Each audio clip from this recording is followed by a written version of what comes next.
may yahdihillahu fala mudilla lahu wa la hadiya lahu.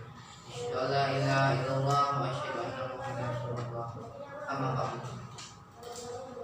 Puji syukur kita panjatkan kehadirat Allah Subhanahu wa taala yang telah memberikan kita nikmat dan karunia-Nya hingga saat ini, dan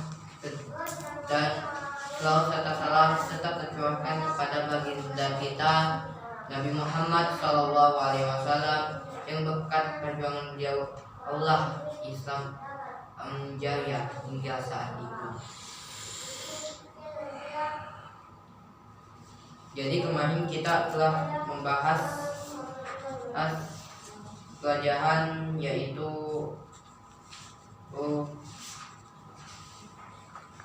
nazar, dan kembali kita mengulang-ulang agar kita ingat dengan pelajaran ini.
Jadi nazar ini menurut bahasa itu yaitu bahasa bermakna pengawasan atau dan janji.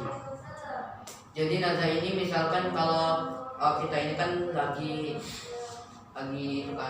lagi sepakat sama orang ya, misalkan bisa sepakat akan ngajak dia jalan-jalan gitu.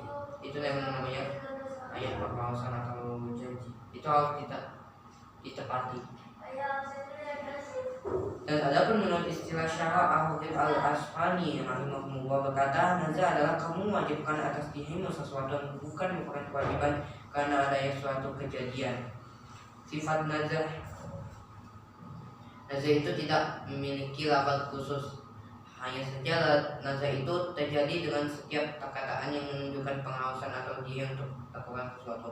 Contohnya, saya bernazar jika. Bedanya nazar sama sumpah ini, kalau sumpah ini kan itu kadang sih kita memakai wallahi billahi, demi Allah. Nah, kalau nazar ini beda lagi. Nazar ini kan contohnya saya bernazar jika, atau mengatakan saya berjanji kepada Allah akan melakukan ibadah jika, atau mengatakan wajib saya amal ini karena Allah jika, dan begitu seterusnya. Selanjutnya hukum nazar.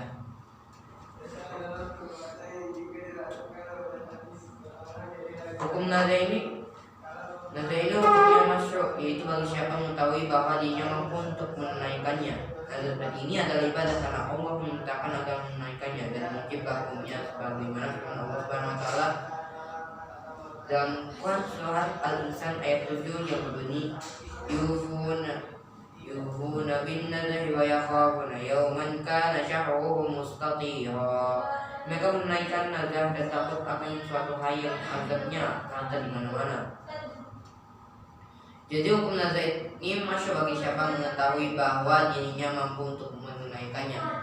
Jadi nazar itu kalau hukumnya masuk itu bagi kita yang kita itu mengetahui, yang kita tuh tahu bahwa kita itu bisa melakukannya. Kalau misalkan nazarnya itu saya pernah nazar akan puasa 3 hari.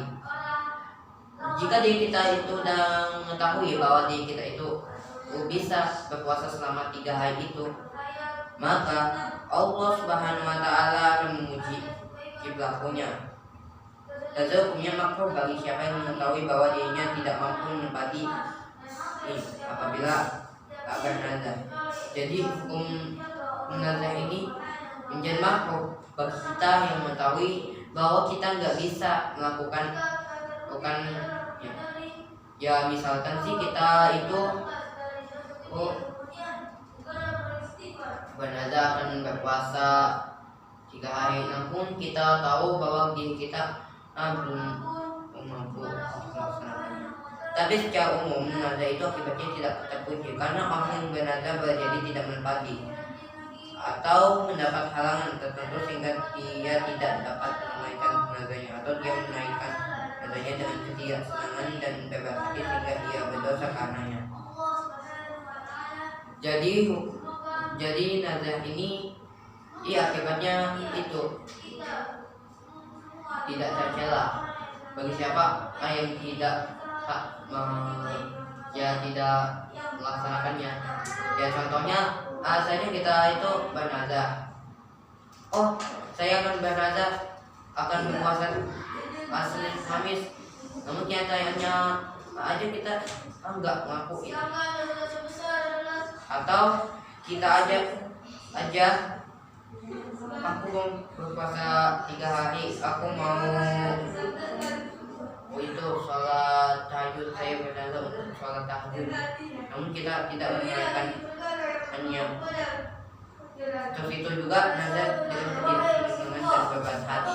Pas nazarnya dari orang lain itu kan orang lain kan kita bilang saya akan bernazar akan memberi makanan kepada kalian semua.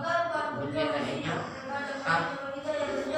kita tidak senang dalam diri kita, sehingga kita mendapat dosa. Yang selanjutnya yaitu syarat nazar.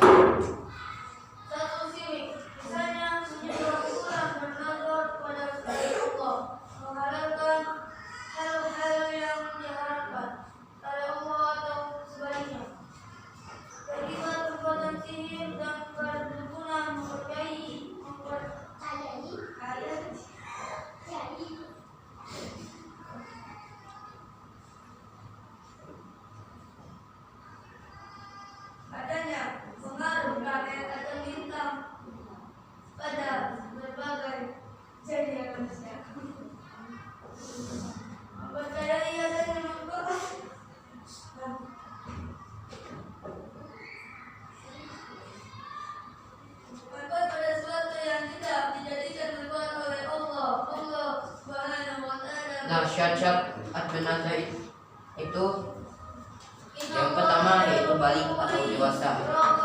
Yaitu maksudnya orang tersebut itu udah bedain mana yang baik dan mana yang buruk, bisa tahu semuanya. Bisa maksudnya itu bisa tahu di mana yang nggak boleh dilakukan, itu yang boleh dilakukan, dan juga yang kedua itu nggak akal sehat, yaitu dia tuh tidak